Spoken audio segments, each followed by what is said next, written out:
Welcome. This is James Corbett of CorbettReport.com. And this is James Evan Pilato of MediaMonarchy.com, and we both welcome you back to another episode of The New World Next Week. Of course, you can find everything high-quality, low-quality video and everything to spread this information on NewWorldNextWeek.com. James, we'll begin with what is pretty much the biggest story here in the States right now as I come to you. June 20th, 2012, summer solstice. House panel votes to cite Eric Holder for contempt of Congress. A House Oversight Committee voted Wednesday to hold Attorney General Eric Holder in contempt, marking an escalation of the long-running dispute between Republicans and the Justice Department over internal administration documents related to Operation Fast and Furious. The 23-17 vote to hold Holder in contempt of Congress came as President Obama Wednesday morning invoked executive privilege for the first time in his term of certain documents related to the controversial botched gun trafficking sting. A little background: 2 weapons traced to the gun operation, which allowed hundreds of firearms from the United States into Mexico, were recovered at the scene of the 2010 murder of border agent Brian Terry. The agent's death brought an end to the gun trafficking operation. The investigation into the operation was spurred after Senator Charles Grassley, Republican of Iowa, inquired into whistleblower allegations that the government had allowed the transfer of illegally purchased weapons into Mexico. Darrell Issa wants to see documents that would shed light on internal discussions since February 2011, when the Justice Department sent a letter to Congress denying allegations of gun walking. That letter was later withdrawn by the Justice Department. The White House pointed out that this is the first time Obama has asserted executive privilege during his presidency. President George W. Bush claimed the privilege 6 times, and President Clinton 14 times. The Republican National Committee noted that in 2007, Obama twice in interviews with CNN was critical of the Bush administration's use of executive privilege. James, we do have some of the related updates, and again, about 40 minutes ago, top story on Google News: Obama claims executive privilege. Vote to sanction Holder escalates gun probe fight, from the Wall Street Journal. James? Right. Well, I think for anyone who's been paying attention over the past decade or two, the prospect of Eric Holder in an orange jumpsuit will be a pleasant one, especially people who know, even going back to the Clinton administration and his involvement in the Kenneth Trentadue cover-up, and just, I mean, the illegality is rampant. So the prospect of that is something to look forward to, but again, don't hold your breath. It's an interesting story, but it's not one that I've been following in close detail. So what can you tell me about the American context, and whether you think that this is something that's likely to take place, or is this just more sort of political drama and wrangling in an election cycle? I worry that it is just that, as the fake political paradigm, and it's that battle as we lead up to our presidential selections. But for me, it's one of those stories that when it does get so large, I see it as a positive thing, because it can shed light on so many of these things. So we made the reference to Clinton using executive privilege 14 times. We will include flashback links so you can learn about Clinton back in Mena, Arkansas, and the drug running there. And of course, this Fast and Furious and the gun running and all this, you can say it started under the previous Bush administration, but you look back, it's Bush and Clinton and Bush, and it's pretty much drugs. And we know the old boys, drug running, Wall Street, and that's how they roll. Exactly right. Well, one of the interesting aspects of this story is that, as Issa and others are pointing out, it's not even clear that the White House can use executive privilege in this instance, because this is internal DOJ correspondence and memos and things that had nothing to do with the president. So it's unclear how the president can claim any kind of executive privilege here. So there are some interesting little wranglings to happen here, but again, I'm not exactly holding my breath that this is going to bring down the DOJ. So we'll go from one botched alphabet agency to another. We'll go from the DOJ to the NRO. The National Reconnaissance Office today launched U.S. spy satellite on a secret mission. This coming from space.com and posted to my own cyberspacewar.com. A new U.S. spy satellite launched into orbit Wednesday, today, again, June 20th, 2012, kicking off a clandestine national security mission for the National Reconnaissance Office. The NROL-38 reconnaissance spacecraft lifted off this morning from Cape Canaveral in Florida atop an Atlas V rocket. It marked a milestone flight for the rocket company, a partnership between Lockheed Martin and Boeing. Congratulations to the NRO and all the mission quotes from the guys running this. The Chantilly, Virginia-based NRO manages the design, construction, and operation of the United States network of intelligence-gathering spy satellites. Remember that intelligence gathering. ULA officials broadcast the initial liftoff this morning of the Atlas V rocket and spy satellite live via satellite and webcast, but cut off the video stream several minutes after the launch due to the classified nature of the mission. The NROL-38 mission will contribute toward the military's national defense program, though the details of how it will be kept under wraps.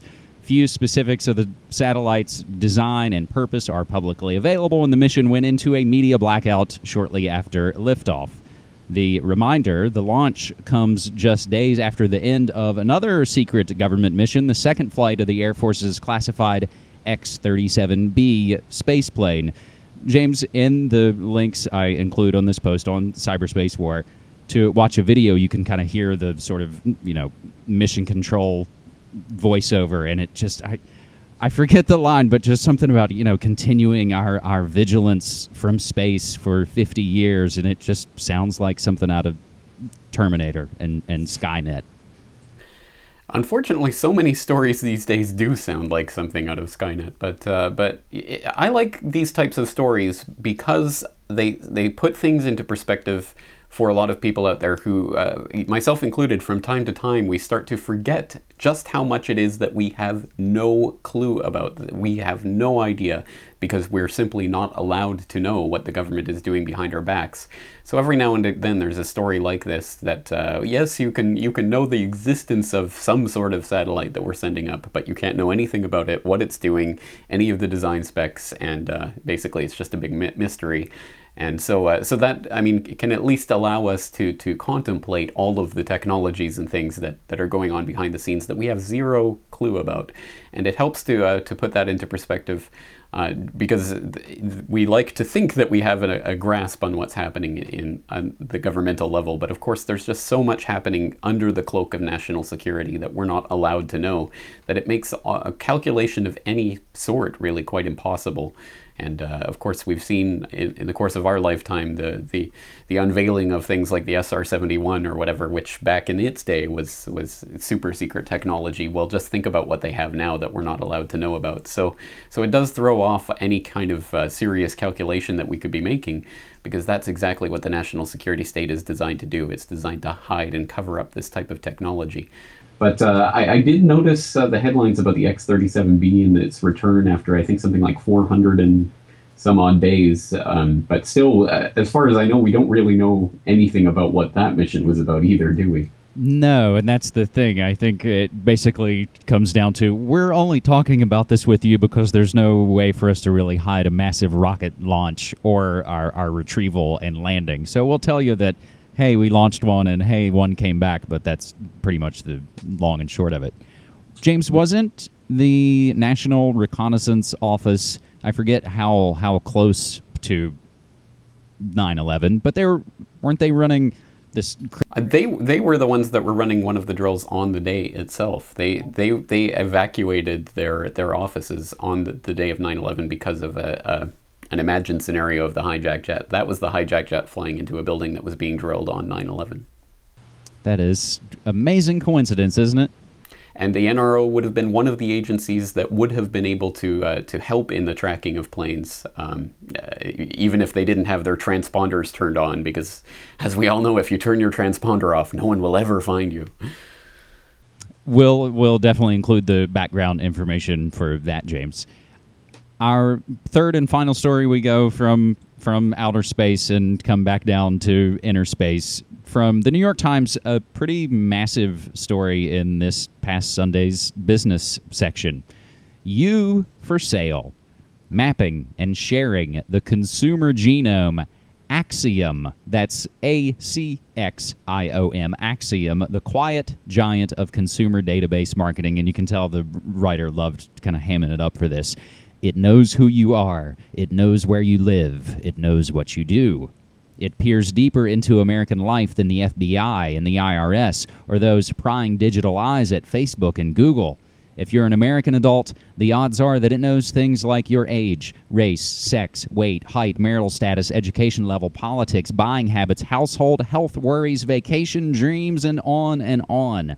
Right now in Conway, Arkansas, north of Little Rock, more than 23,000 computer servers are collecting, collating, and analyzing consumer data for a company that, unlike Silicon Valley's marquee names, rarely makes headlines. It's called the Axiom Corporation, and it's the quiet giant of a multi-billion-dollar industry known as database marketing. Few consumers have ever heard of Axiom, but analysts say it has amassed the world's largest commercial database on consumers and that it wants to know much, much more. Its servers process more than 50 trillion data transactions a year. Company executives have said its database contains information about 500 million active consumers worldwide, with about 1,500 data points per person. That includes a majority of adults in the United States. Such large-scale data mining and analytics based on information available in public records, consumer surveys, and the like are perfectly legal. Axiom's customers have included big banks like Wells Fargo and HSBC, investment services like E-Trade, automakers like Toyota and Ford, department stores like Macy's, just about any major company looking for insight into its customers. However, in interviews, security experts and consumer advocates paint a portrait of a company with practices that privilege corporate clients' interests over those of consumers and will include flashback links, and they have been hacked in the past, James. Surprise, surprise. Certainly just part of the unveiling of the information age and its attendant risks. And of course, the solution that will be proposed is, well, what we need is more government regulation over companies like this, ignoring the fact that the main databases are actually the ones that the government would have on us, that we've gotten glimpses of over the years. It's the Total Information Awareness Office, which was unveiled and put out in the big PR rollout, and then they took it back because it was a bit too much for the public to handle. But as sources have confirmed, it's still going on. It just doesn't have the name and the all-seeing eye bathing the world in radiation that the old office did. But it's still going on. It's happening at the governmental level. So this is just, at least for a lot of people out there, a good glimpse as to the type of information that the government and anyone out there can have on you just by collating the freely available information that everyone has out there. Because we give so much of our information away on a daily basis, and more and more and more of it as we get further and further into this the cashless society, the control grid, the electronic society, all of the various aspects of the ways that our information is being collected. Well, on that sunny note, James will remind folks that on our upcoming episode of Food World Order, where I join you live on Republic Broadcasting, we will dive into the Rio Plus 20 conference, which, as you noted last week, I believe, has gone somewhat unnoticed. Yeah, well, it seems to be crashing and burning, so we'll hope that it doesn't really accomplish much. But I'll also be covering that in some interviews that are coming up on CorbettReport.com, so I hope people stay tuned for that. And I'm looking forward to talking to you tonight on Corbett Report Radio. All right, man. Thanks so much. Take care.